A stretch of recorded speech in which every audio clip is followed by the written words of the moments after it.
Hello, everybody, and welcome to 38 Weeks to Go, your weekly podcast about fantasy football. I am your host, Nash, and let's get into it. Game week 32 is done, and we have 6 weeks left to go. Where did the time go? How is your season coming along? With 6 weeks left, there's not much to do, barring miracles. It's going to be a tough one for you to change your position if you're not doing too well. And with an average of 46, we did not do too well. How many did you get? I got 56. Above average, but nothing impressive. So, what led to this bit of a disappointing week? Well, the easy answer sometimes is the correct answer. The international break. Some teams did not play for forever, and then there was the FA Cup break in between. So teams just lost form. Players went, unity went, and teams just didn't play. Like if you watched Wolves play, they looked like they didn't know each other. The mistakes they made, schoolboy errors.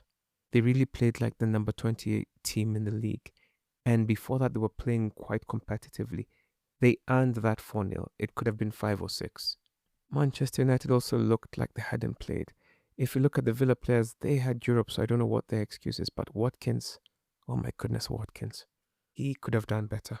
So, West Ham hammered Wolves. And Bowen did participate, but in a 4-0, you thought he'd be more impressive. And then, I don't know how many of you have Mavropanos, but he's not so popular. Then, Arsenal get their asses kicked. That wasn't intentional, but it was punny. So, an unexpected performance. They cheated the football gods, like I said the last time, and it seems the punishment is still ongoing. They just were second best in that game. Bournemouth were the better team.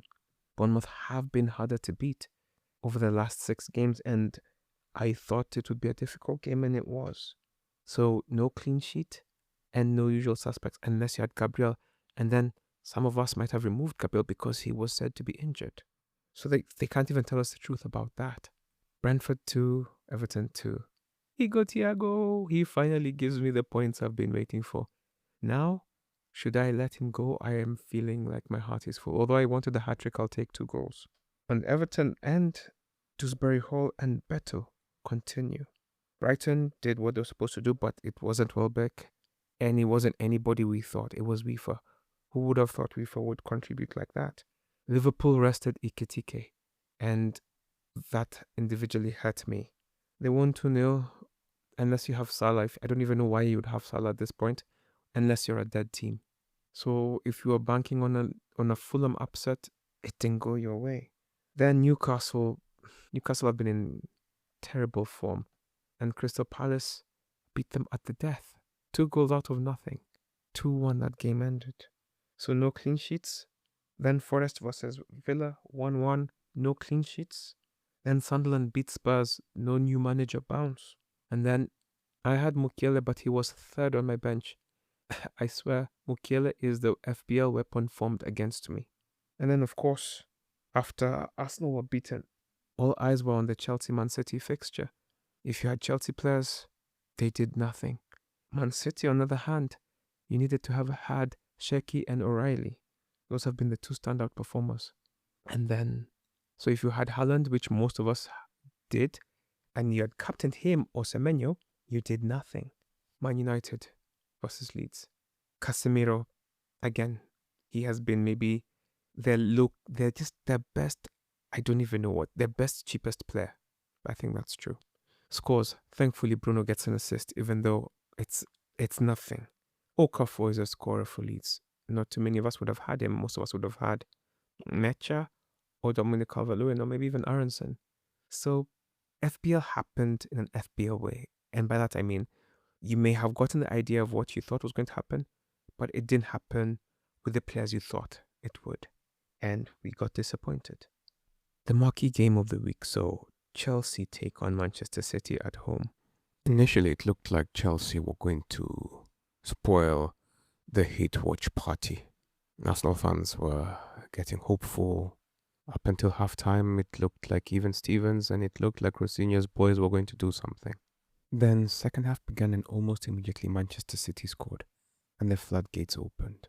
From a fantasy perspective, it seems like you can't go without having O'Reilly and Sheki, especially for this double game week coming up. Guehi then scored, and then Doku scored after another mistake. It's quite interesting how many mistakes were made this weekend that led to goals. Sheki had 2 assists. Guehi finished with the 2 bonus points. He scored a really good goal. O'Reilly had 2, and Sheki had 1. A couple of weeks ago, I had been encouraging people to get out of Chelsea, and this was just one of the fixtures which didn't look like they were going to win. They haven't been great. I think this is 5 games in a row they've lost at home. I mean, not at home, in the Premier League. So things are not looking great right now.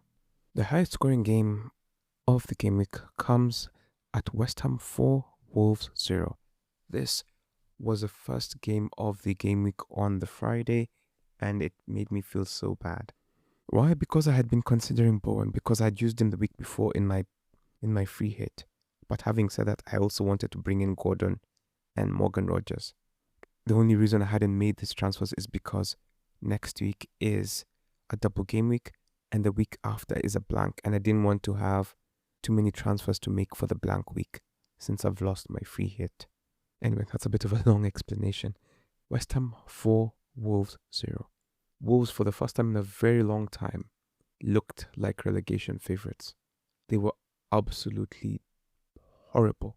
They could not keep the ball. They kept misjudging. They were just not focused. They were distracted, it felt like. If I didn't know any better, I would have said this game was rigging. Because the mistakes they made were schoolboy errors. And they made so many. And they got punished each and every time. It was quite easy to see which team is being relegated and which one is fighting to stay in the Premier League. West Ham really wanted this victory. Mavropanos and Castellanos were the stars of the show. For Mavropanos, his 2 goals came from headers, and Castellanos just came from just his relentlessness. When I was watching this game, I forgot that Paqueta had already been sold. They really moved on like he was never there.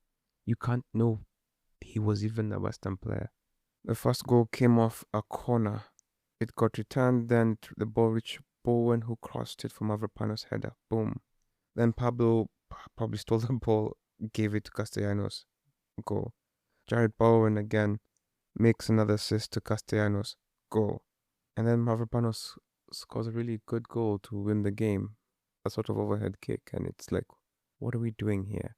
And at the end of the first day, somebody had triple captained Mavropanos. And I was just like, what is this?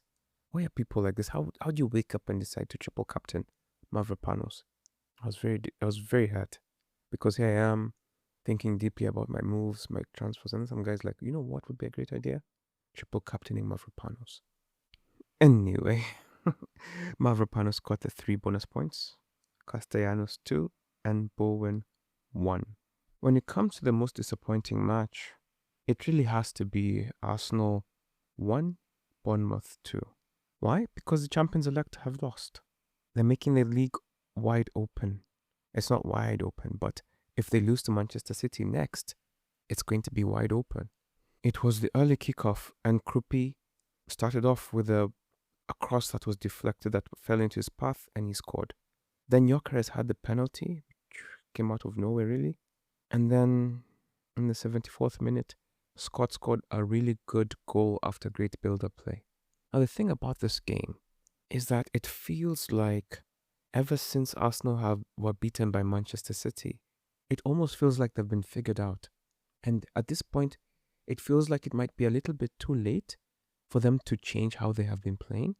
But in the post-match interview, Andoni Iraola, who has said he's leaving at the end of the season, which will be very sad for Bournemouth fans, he said that he just copied what Pep did in the final. And so it goes to show that there's a blueprint to beat Arsenal. And that makes it scary because they play Man City next, who made the blueprint. And then it makes you wonder how they will do against Sporting tonight. Because if they somehow lose this game, it'll be out of 3 things in 2 weeks. 3 cups. Gone. Arsenal barely threatened in this game, and Bournemouth was the better team. I wish I could say it was otherwise, but that's just how it looked to me.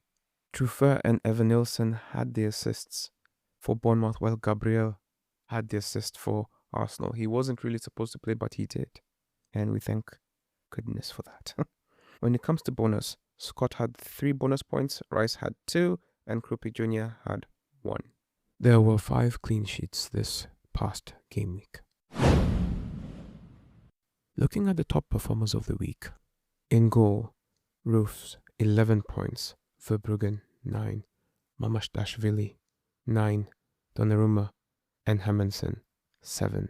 When it comes to defenders, Mavropanos 21 bloody points, Guehi 15 points, O'Reilly 14 points, Mukiele 14 points, Nico Williams 11 points, Boscagli 10 points. Boscagli, I've not heard that name before. He is a Brighton defender. Makes sense. They tend to have people you don't know. When it comes to the midfield, another Brighton player, WIeffer 18 points, Okafor 15 points, Scott 12 points, Gumoha 11 points.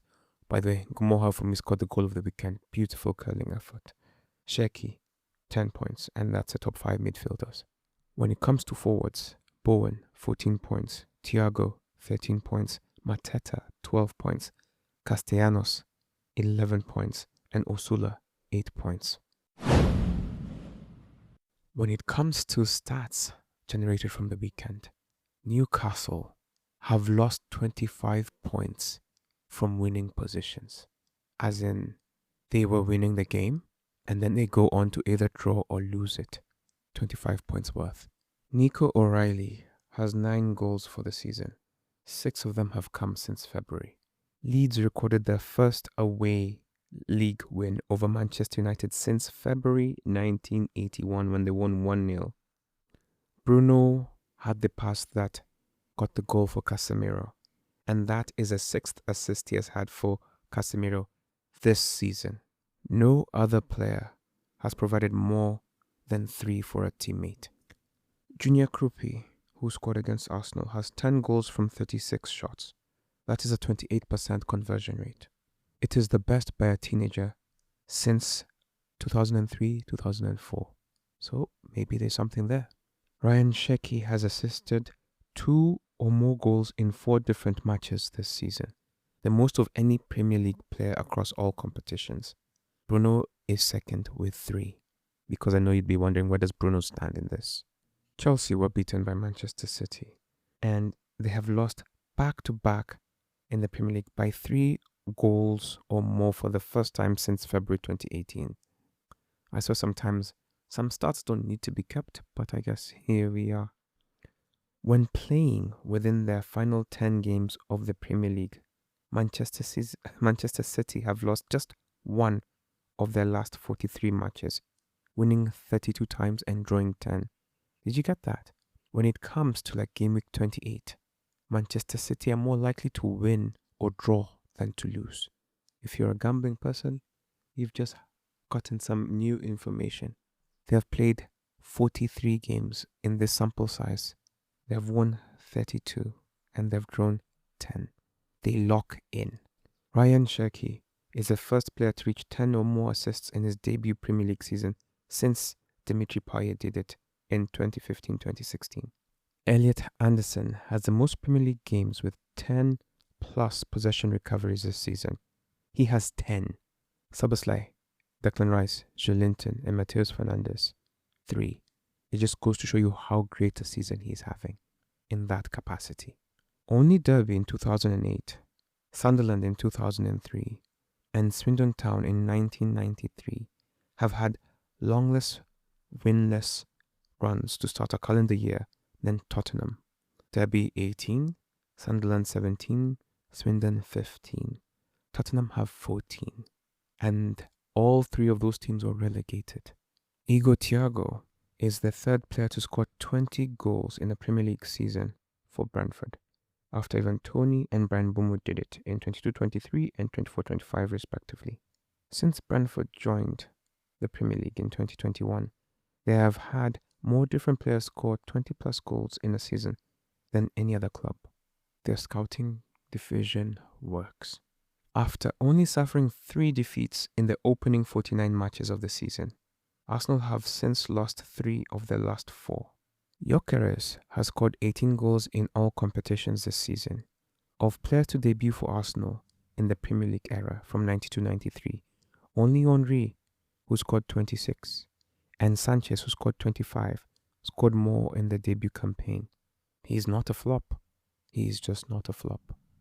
Junior Krupi is the first teenager to score 10 or more goals in his Premier League debut season since Robbie Keane did it for Coventry in 99-2000 when he had 12.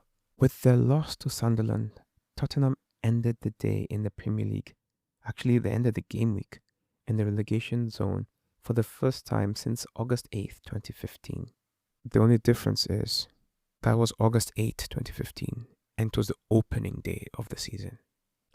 Mavropanos and Castellanos scored 2 goals each against Wolves. The last time West Ham had 2 different players score 2 goals in a single game was 1997 against Sheffield Wednesday. Paul Kitson had a hat-trick and John Hudson had a brace. Van Hecke was one of the most transferred in and he got 5 points. The most selected player was Haaland, the most captain player was Haaland, the most vice-captain player was Haaland. Ahead of the double game week, Haaland is the most brought-in player with 141,000 people bringing him in. Shaky, unsurprisingly, second with 136,000 managers bringing him in. Senesi has been brought in by 115,000, O'Reilly 111,000, Guehi 104,000. So basically, Man City players, people are believing in their stock towards the end of the season. When it comes to most players out, Ekitike 315,000, makes sense, he got injured. Timber 173,000 people removed him. Chalobah 108,000, Bumo 98,000, Rice 85,000. The average of the game week was 46. The most points were gotten by someone by the name of Mr. Engineer.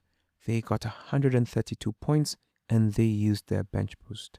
Now, they have Roofs in goal who gave them 11, O'Reilly gave them 14, Munoz 4 points, Mavropanos 21, captained Mukiele 28.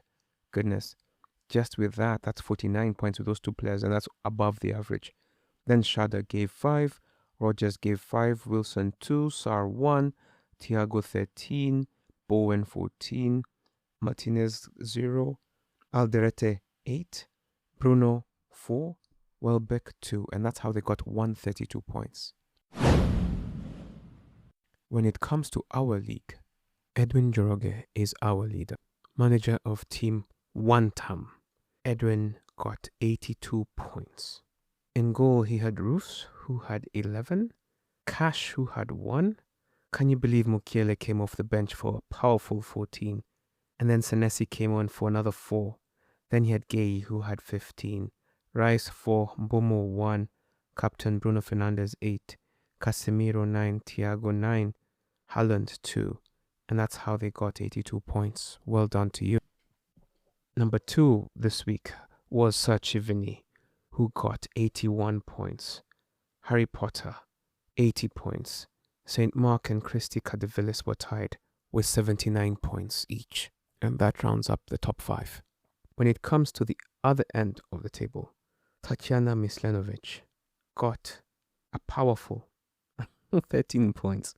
Now, from just the initial look, it's a dead team. So, there's... Anyway, let's go. Pickford 0, Livramento 1, Pedro Porro 1, Kirke 0, Clivert 1, Clivert 0, Palmer 4, Dijk 2, Captain Wood 2, Ekitike 0, Sesko 2. Interesting. I know there are 2 teams that are dead that left Wood on captain and were depending on the vice captain. Now they're cooked now that Wood is back. Number 2 was Haidar Yassin, 20 points. Hafsa Yusuf, 22 points. Don't Mind, 25 points. And number 5 is Clarence A, 27 points. When it comes to having the most points on the bench, backbenchers, managed by David Bogwa, who got 46 points, which is the exact average of the week, has 30 points on the bench. That is painful. At the very bottom of his bench is Guehi, who had 15 points. That's the exact point at which Mukiele is sitting in my team. Gabriel 4 and Roofs 11. And that gave them 30 points on the bench. Mud Akil Hazmi, 26 points on the bench. Simnanijua, Skyscraper, 24 points on the bench. And Mark Mora rounding up the top 5 with 23 points on the bench. When it comes to the team with the most goal scorers, now this is a 5-way tie. Black Adam, Kiggs, Edwin Joroge, Haj Luvumbi, and Alvin O. I think this might be the most. All had 5 goal scorers in their squad. I guess maybe the template was not so difficult this week. The team with the best midfield this week only had 29 points. Shows you midfield didn't do too well. And again, it's a 3-way tie with Joe Baraza, Yusufa, and Dennis Mutua having 29 points from their midfield. When it comes to defense, Edwin Joroge had 45 points from their defense. That is a great return. Remember, the average was 46. When it comes to the most transfers made this week, Mike Mbogwa had the most with 9 transfers made this week. Dennis Odera, Okaka Felix had 4.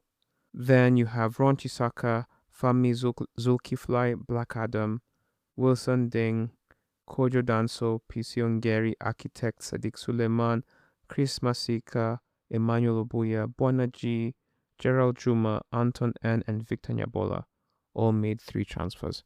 When it comes to good decision making, Wekamawe, managed by Solo Kamau, had the best transfer outcome.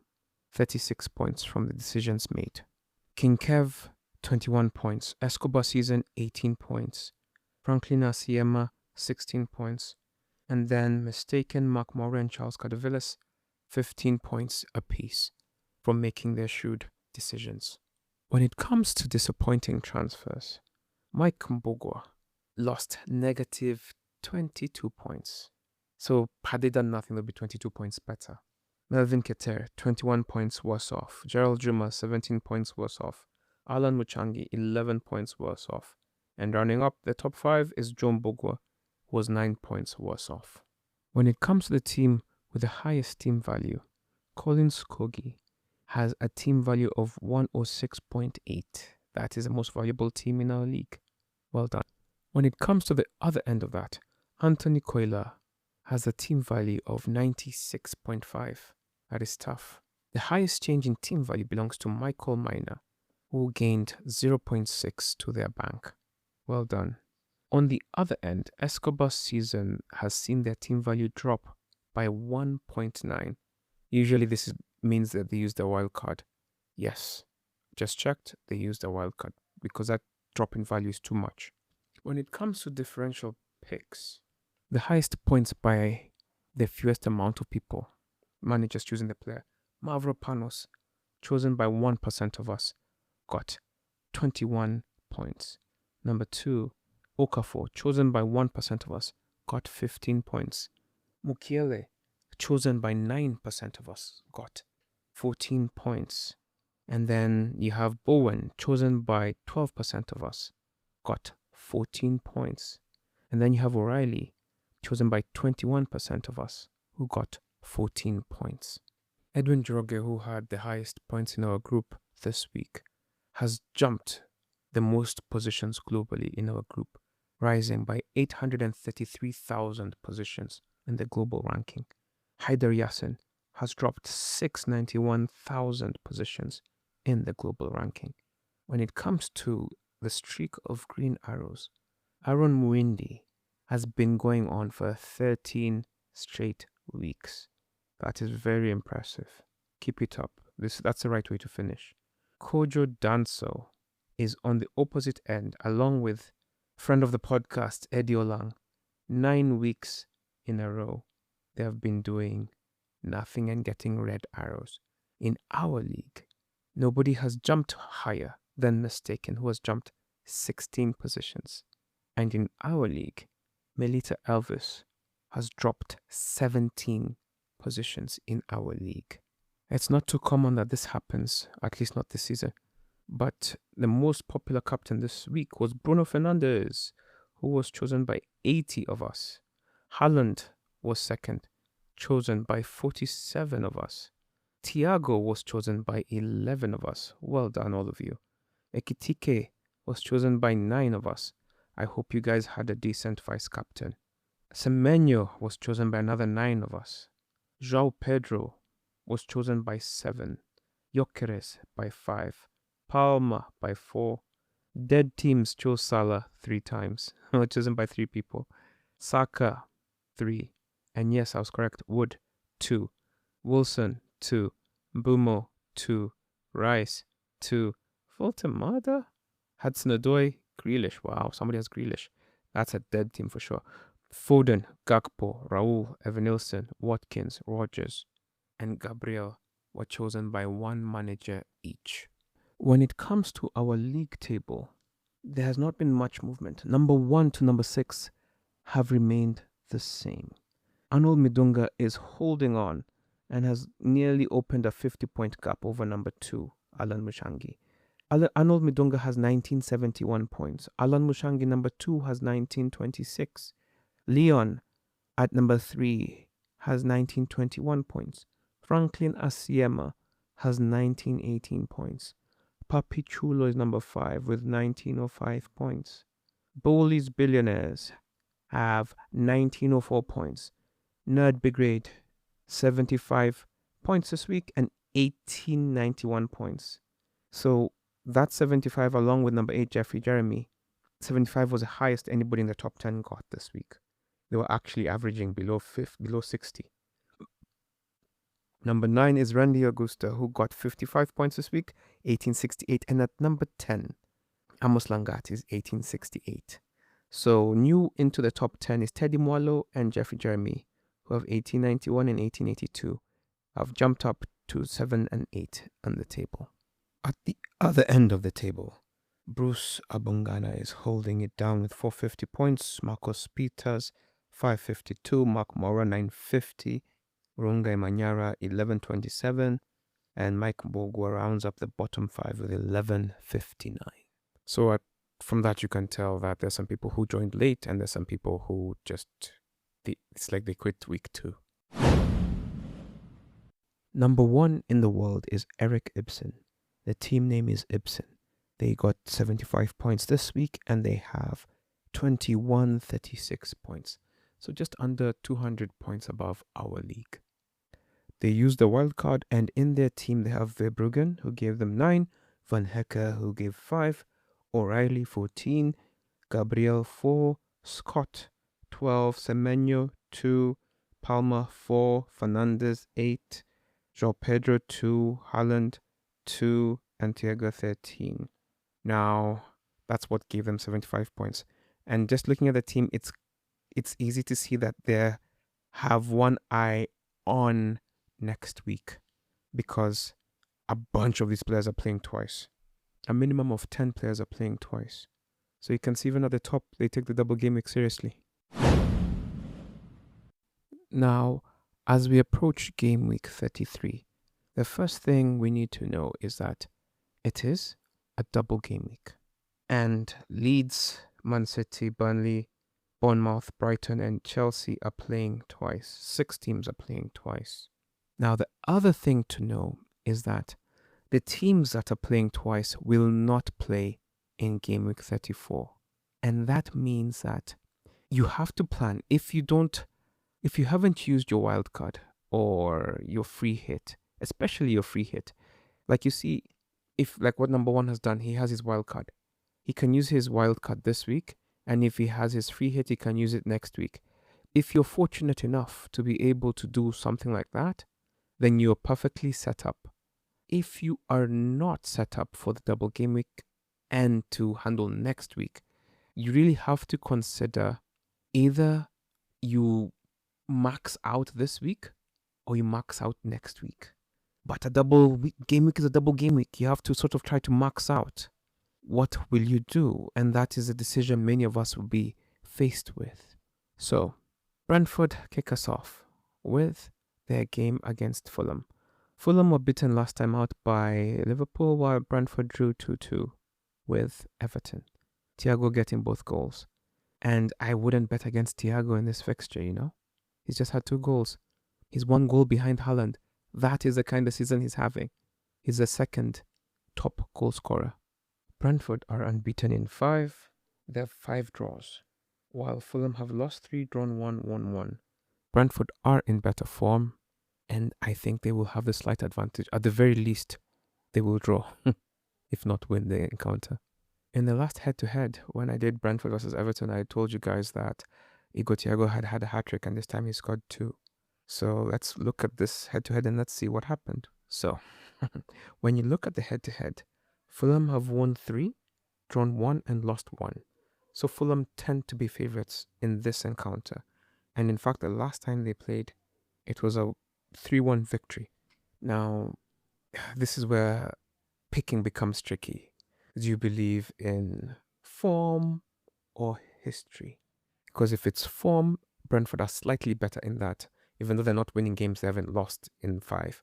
But if you want history, Fulham are the better team in their head-to-head encounters.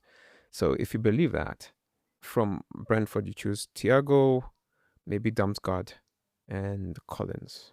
If you're choosing a Fulham, I would say maybe it will be Wilson and Raul Jimenez. Having said all of that, the real thing is this. Are you double game weeking or are you not? Because if you're going for the double game week, you should be focusing on Man City players, Bournemouth players, Leeds players, Brighton players, Chelsea players, and maybe Burnley players. You never know if Fleming could do something for you. So if you are double game weeking and you're disregarding, if you're playing each game week like it's its last, then you should be focusing on Brighton, Chelsea. Well, maybe not Chelsea. They've not been doing anything. And 2 times 0 is still 0, you know. But Bournemouth, Leeds, Man City, Brighton. Those are teams worth investing for if you're looking to capitalize on this. Okay, anyway, moving on. Leeds versus Wolves. Now, we've just seen Leeds defeat Manchester United. And Wolves, we've just seen them play like they've never played football before. Wolves have lost 2, won 2, drawn 1. So their form is balanced, I guess. But given their last outing, I am very scared of what I saw. It's almost like they'd given up. Leeds, on the other hand, have won 2 and drawn 3 in their last 5. So they are in greater form. Now, the head-to-head isn't that great, but Leeds beat them 3-1 last time out. And Calvert-Lewin, Stark, and Okafor scored. Now, I am going to recommend Dominic Calvert-Lewin and Okafor. And then maybe if you want to gamble on a defender, you could. But I would say Aronson, those 3, if you're going to choose 3 players from Leeds, because they should be able to beat Wolves. It's just a matter of, is it going to be Okafor? Is it going to be DCL? Will it be Mecha? Will it be Aronson? That part is what is a bit tricky. Now, I've already told you that DCL, Okafor, and Stark scored the last time. So maybe one of those 2 will score. And given that Okafor scored in the last game, I would say he should be the priority of player that you choose. If you are going to choose a Wolves player, I would say Armstrong, one of the Gomez's, and possibly Mane, if not Tolo. But honestly, no need to get Wolves players. Just focus on the 5 teams I'd mentioned a bit earlier.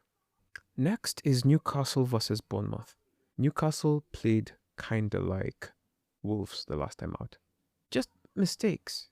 And they have just not been solid. And if you look at their lineups over the recent fixtures, there's been a lot of rotation.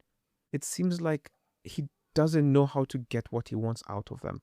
And I've been telling you, I'm not convinced that he's the man to take Newcastle to the next level. I believe he's done a great job. And in fact, if I was Newcastle, I would have brought in Andoni Iraola. In fact, that's what I would do right now. Instead of letting him go to Athletic Bilbao, I would try to get him in this window. Because Eddie Howe has done his level best. And it is enough. Now, Bournemouth are unbeaten in the last 6 games. And most recently, they defeated Arsenal, which has opened the title race, at least for now. Let's see what Man City will do. Newcastle, on the other hand, have lost 3 of their last 5 games, winning 1 and drawing 1. So not encouraging form. In fact, they have lost 6 of their last 9 Premier League games. Bournemouth have drawn 15 of 32 Premier League games this season, which is the most, which means that they're more likely to draw than to win or to lose. Isn't that crazy? And fun fact, Bournemouth beat Arsenal both visits to Arsenal Stadium. As in, they've gone to the Emirates and defeated Arsenal twice. Arsenal fans should be circling this fixture. Now, their head-to-head is interesting. They have 4 draws, which is consistent with what Bournemouth do, and 1 victory for Bournemouth. So, given their form, and given that it's going to be a very close to a draw, I would say you're most likely going to get a draw or a Bournemouth win. Now, should you be believing in what's this team? In Newcastle's team? Osula, Gordon, and maybe Jacob Murphy are your best bets, if not Tonali. When it comes to choosing Bournemouth players, honestly, I'm more of a believer in hoping that you catch a run. So I would say choose Mr. Krupi, choose Scott, and choose Evan Nilsson. I think a combination of those 3 will end you up with something good. Tottenham will take on Brighton in the De Zerbi derby. As you all know, De Zerbi is the new manager of Tottenham, and it wasn't a good outing on his first visit, and then on his first outing as manager, rather. And they lost Romero as well. Spurs have been so unlucky with injuries this season, and I don't know what team would have survived with these injuries as well. If you remember a few seasons ago, I was talking about Sheffield, and every time I would read their list of injuries, there would be 10, 11 players out. And therefore, when they got relegated, it was not a real surprise because the Premier League is already difficult. And when you don't have your best players available, what can you do? No team can survive without their best players. Anyway, as you all know as well, outside the Real Madrid, Atletico Madrid match in the Champions League, they have not been good. They have lost 3 of their last 5 encounters, and they've drawn 1. Brighton, on the other hand, have improved in their form of late and have won 4 of their last 5 encounters. Now, when it comes to recent history, they have drawn 1 game, and all games both teams score. Now, Brighton have won 3 games and have lost 1. So they've drawn 1, lost 1, won 3. Brighton are historical favourites in this fixture and will be heavy favourites for this encounter. And both teams tend to score. Last time out, they drew 2-2. Minte and Ayari scored, while Richarlison and Van Hecke scored an own goal. Now, given their form, the edge is definitely on favour with Brighton. And even though it was WIeffer who scored 2 goals last time out, I believe that you should choose WIeffer because he scored twice. Why not? Just to be consistent with what I've been saying. And then you can have Welbeck or Minte or Gross and Minte and WIeffer. If you believe in the defense, it has not been a bad idea to have Van Hecke or Verbruggen. I don't know if you remember, every time De Zerbi was managing Brighton, they could not keep a clean sheet, and now they are much better. In fact, it's that memory that has scared me. So if you're going defense first, I would say Van Hecke / Verbruggen, and then you can choose Gross, Minte, Ayari, or Welbeck. You see, the problem with this team is that there are always so many options from Brighton. Brighton are like Bournemouth in a way, where you can't really know where everything is going to come from, but you just hope you've done the best part. I mean, the best that you can. When it comes to Spurs, they're not playing twice. I wouldn't encourage you to get in on them. I don't know how they're going to do this because their manager just needs to go gung-ho attacking. And if you just believe in them, I would say Solanke, Richarlison, Colomwani. If not Javi Simmons, if he actually plays. I don't know how he feels about him now. That's the other thing. There hasn't been enough repetition for us to be able to know what his leanings are. The marquee game of the weekend will see Manchester United take on Chelsea. This is also why you shouldn't take Chelsea on. I don't believe they're good enough to beat Manchester United right now. They are in dreadful form. In their last 5, outside the Port Vale match, they've lost 4 out of their 5. while Manchester United now are sort of being grounded. They're back to earth. 1 draw, 2 wins, and 2 losses in their last 5 encounters. Bruno Fernandes remains a mainstay. Now, when I look at their last 5, you have 1 draw, 2 wins for Chelsea, and 2 wins for Manchester United. So it's quite even. But given recent form, I would encourage you to lean towards Manchester and maybe avoid Chelsea. Because even after this game, they'll be facing Brighton. And that is going to be a tough game as well. So it's a double game week for Chelsea. If you choose well, it might not hurt to have Joao Pedro. I don't know. I just have very little confidence in Chelsea. I hope that is transmitting to you. So if you want to choose Chelsea players, you can go Neto, Palma, Joao Pedro. If you want to choose Manchester United players, I would say Fernandes, Casemiro, and Cunha. Mbumo is a bit off form, not that Cunha is much better, but I would choose Bruno, Casemiro, and then Cunha/Ahmad. Whenever the lights shine brightest, Ahmad shows up. So if it's Chelsea and it's considered a big game, it might be the Ahmad game. When we move to Sunday, Aston Villa take on Sunderland. Sunderland beat Spurs last time out with a Mukiele deflected goal. I was very bitter with Mukiele because he was the third player on my bench. Aston Villa drew 1-1 and they were wasteful. Now, the advantage Aston Villa has in this fixture is that they're at home and Sunderland aren't great away from home. Last time they drew 1-1, and in that fixture, Isidore and Matikash scored. And that might have been when people started bringing in Matikash because he's not been great of late. When it comes to their recent form, Aston Villa haven't been bad. They have 3 wins, 1 loss, and 1 draw. Sunderland have 2 losses and 3 wins. So it is encouraging. But Aston Villa, given how wasteful they were against Forest, I would hesitate to choose more than one player from their team. And if that player is not named Morgan Rodgers, I wouldn't choose them. Of course, Watkins might correct. He was so wasteful in that game, I'm scared of recommending him. But should you be wanting to choose Villa players, that's the problem. You don't have many choices. So it's either you go Matikash, Rodgers, and McGinn. I'm anti Watkins right now until he finds his shooting boots. On the other end, Brobby, Diarra, and Mukiele are the players I'd recommend. If you believe that there'll be a clean sheet in this game, you can bring on Roofs. Everton take on Liverpool.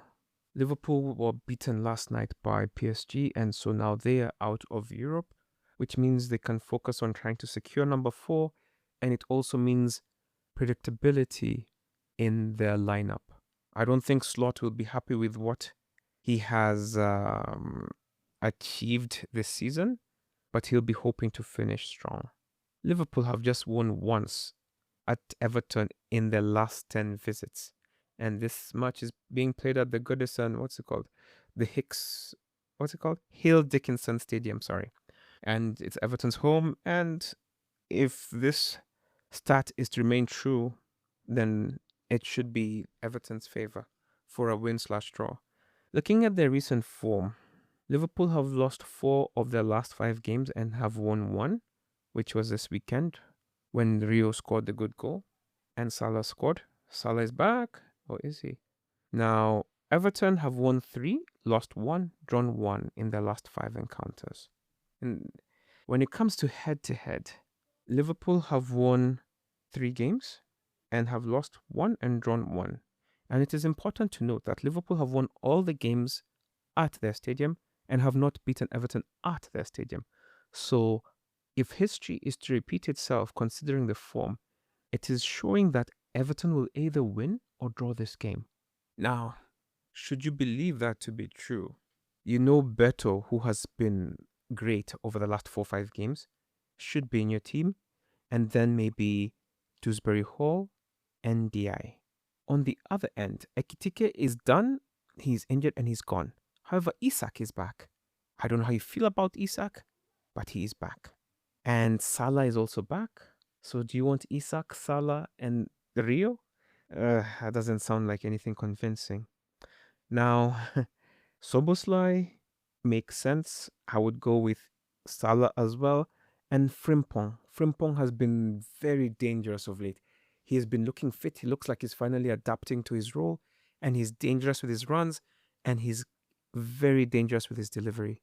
He's like maybe third best right back in my view. You have Hakimi and Trent, and then you have him. And I believe his form has started to pick up. So those are the three I would recommend. Nottingham Forest take on Burnley. Nottingham Forest, their form has improved of late, and in their last 5 games, they have 2 wins and 3 draws. Burnley have 4 losses and 1 draw. This is also why I'm not recommending you to get their players for this double game week, unless you believe that they will score. And if you do, just get Fleming, and that's it. The last time they met, Anthony and Williams scored. Williams scored a really good goal this week as well. So when I look at the players to recommend, I would say Williams from Forest, and then Morgan Gibbs-White and Elliot Anderson, because you just got to get those DEFCON points. Sometimes, you just have to get 4. 4 points isn't bad from a player. Just get 4. From the Burnley side, honestly, I don't know why you'd be choosing their players, but Fleming, Anthony, and Edwards would be the players I'd recommend. Now, the marquee game of marquee games. The title decider. Manchester City versus Arsenal. Manchester City versus Arsenal. That is the biggest game of the season. This is it. This will decide everything. Whoever wins this match wins the league. I am going to be that bold. That is how much I believe in this fixture and its importance, because it will damage Arsenal psychologically if they lose. Now, Manchester City have won 3, lost 1, and drawn 1 in the last 5 encounters. Arsenal have won twice and lost 3 times. Now, Arsenal are playing Champions League football tonight. They play against Sporting Lisbon, and I don't know what he's going to do, because he has to think carefully about winning both games. He has to win both games. He cannot afford to lose tonight, because they only won 1-0 at the death. So he has to put a strong team tonight and a strong team when they play City on Sunday.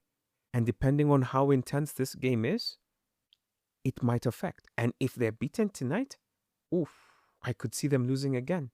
So this is the trickiest time for Arsenal and their fans. Their head-to-head has 3 draws, 1 win for City, 1 win for Arsenal. So it's perfectly poised. I think given how recently they played and the result and the nature of the loss, I believe Manchester City have the psychological advantage and also will have the fitness advantage. And therefore, they will be dangerous. Now, I would recommend Sheki, O'Reilly, and Semenyo as your 3 players. If you believe in Arsenal, I am going to recommend Gyökeres, Havertz, and Declan Rice. Actually, no, sorry. Gabriel, Rice, and Gyökeres. Those are the 3 players I'd recommend. Because if Arsenal score, it will be through a set piece, which either Saka or Rice will take for Gabriel. And then if they get a penalty, it'll be Gyökeres who takes it. So that's the logic I'm using, and that's how I'm recommending those players. Monday, we'll see Crystal Palace take on West Ham. Both teams were impressive last time out, gaining very impressive victories. And we'll be looking to do more. We'll be looking to take advantage of their form. Now, in their last 5 encounters, Crystal Palace has won all 5 of their last encounters and are therefore heavy favourites in their head-to-head. When it comes to recent form, in the last 5, Crystal Palace have won 3 and drawn 2, while West Ham have drawn 3, won 1, lost 1. It's hard to ignore Mateta's form, so I'm not going to ignore him. He will be the first player I would recommend from Crystal Palace, and then Mitchell, Yeremi Pino. On West Ham, Bowen, Castellanos, and Mavropanos. Those 3. That's simple. Now, I won't really go over the double game week fixtures, and by that I mean I won't go over Brighton versus Chelsea or Bournemouth versus Leeds or Burnley versus Man City, because you will already have chosen your your fixtures based on the matches already. So you wouldn't be able to change them. But I would say if you're choosing your Brighton players, know that they play Chelsea and Spurs, and they can win both of those games. Bournemouth are playing Leeds, and Newcastle, and they too can win both of those games. Leeds are playing Wolves and Bournemouth, and they too can get results in both of those games. Manchester City are playing Burnley and Arsenal, top of the table, bottom of the table, and can beat both of those teams. So when you're choosing your double game week players, I would lean towards those teams. When it comes to captaincy, you're honestly choosing from Manchester City, Leeds, Bournemouth, Brighton, Chelsea, or Burnley. If you're choosing another captain, you already know what they're going to do. You're going to be like that guy who triple captain Mavropanos because you're from the future and you know what's going to happen. If you're not one of those people, you should be choosing from the teams that are playing twice. Will it be Shirky? Will it be O'Reilly? Will it be WIeffer? You see, now that's where it becomes a bit tricky. So let's go over the possible captain choices. In the Aston Villa versus Sunderland game, I would say Morgan Rodgers or Mukiele or Brobby. Everton versus Liverpool, Salah. You know he's going to play. This is the tail end of his Liverpool career. He's going to play. So put him. Well, he's an option for captaincy. Everton, Beto. Forest, Gibbs White. Burnley, Fleming.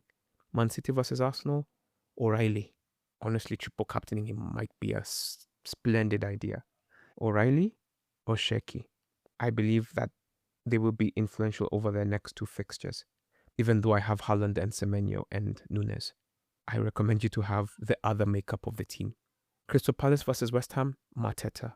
Or Castellanos or Bowen. Brighton versus Chelsea. If you've already chosen the one in the one fixture, keep it it will be there. Bournemouth versus Leeds, you can decide. I mean, now in the Newcastle versus Bournemouth game, you can choose Gordon, you could choose Osula. On the Bournemouth end, you could choose Evan Nielsen, you could choose Krupi Jr., you could choose Scott.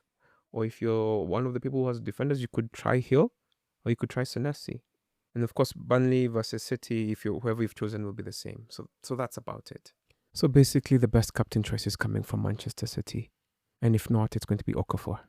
That's my thinking.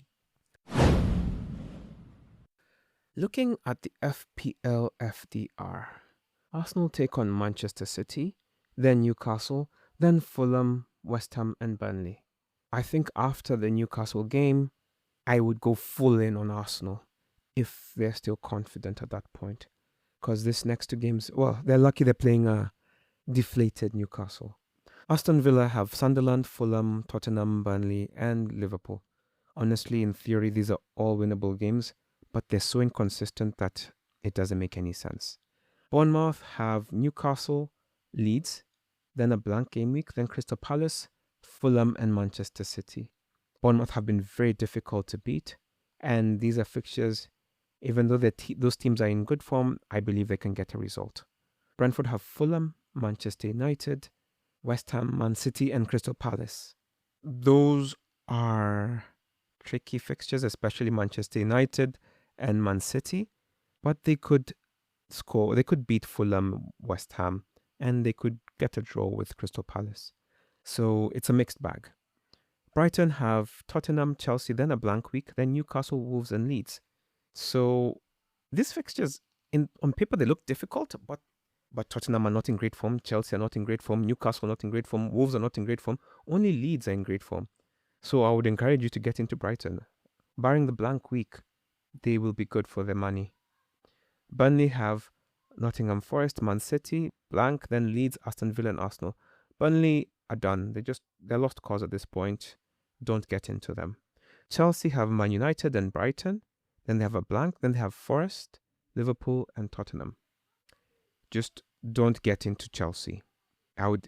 If you're getting into them, use your free hit, get into them for this week, even though I don't think there should be much for them to get, and then ease out of them. Crystal Palace have West Ham, Liverpool, Bournemouth, Everton, and Brentford.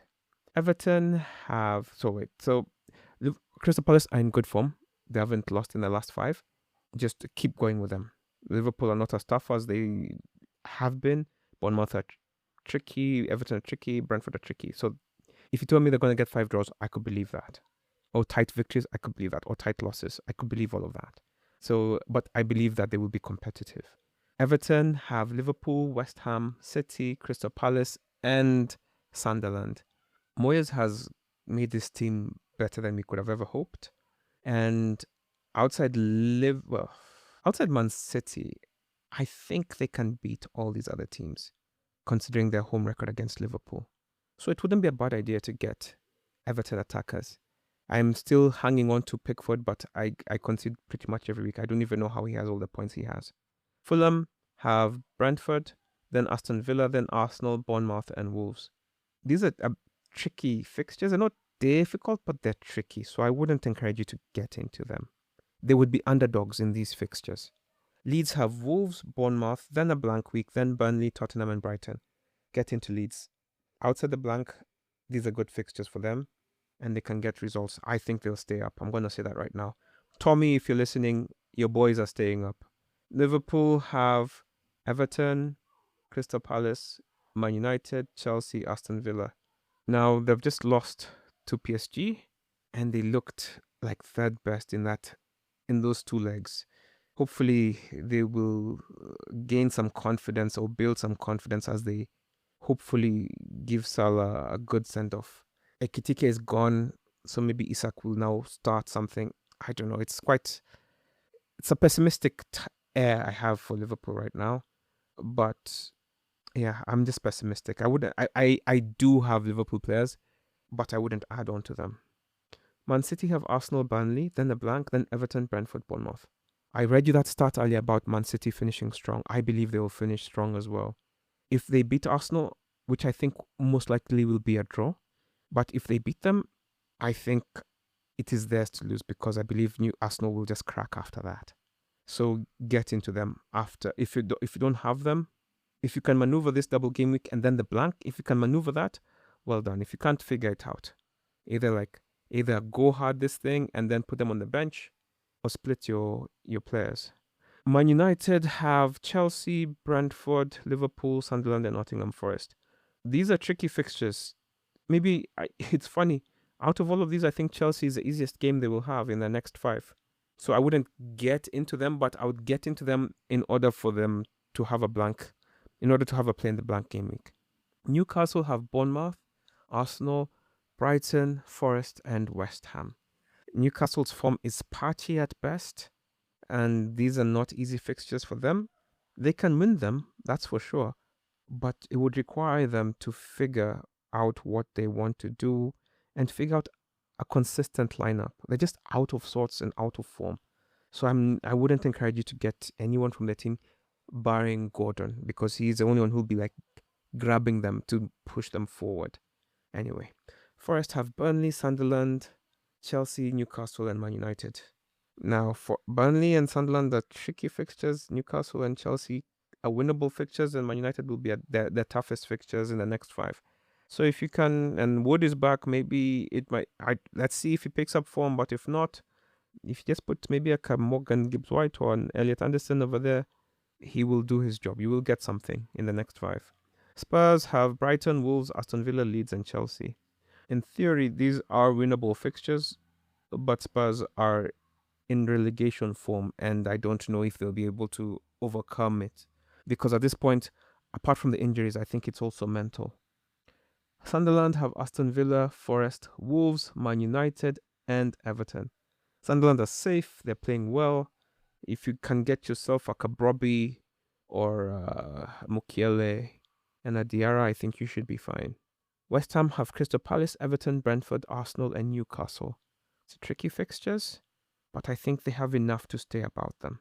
So if you can grab a Bowen, I think you should be fine. Wolves have Leeds, Tottenham, Sunderland, Brighton, and Fulham. Now, I'm really hoping that the Wolves before international break returns, because they were a good team to watch and they were competitive. But the team that played this past weekend was atrocious. Horrible to watch. Schoolboy defending. And if they continue like that, they'll definitely lose all of their next games. But I want them to go out fighting. So I would wait before making a decision on whether to take one of their players. And with that, we've come to the end of our podcast. Remember, this game week is a double game week, and then next game week is a blank game week. And the teams playing twice will not play next game week. Do not forget that. Outside that, I hope you enjoy the rest of Champions League tonight and the European mid fixtures, which you should take into consideration as always before you make your team. and enjoy the football, and see you next week. Bye.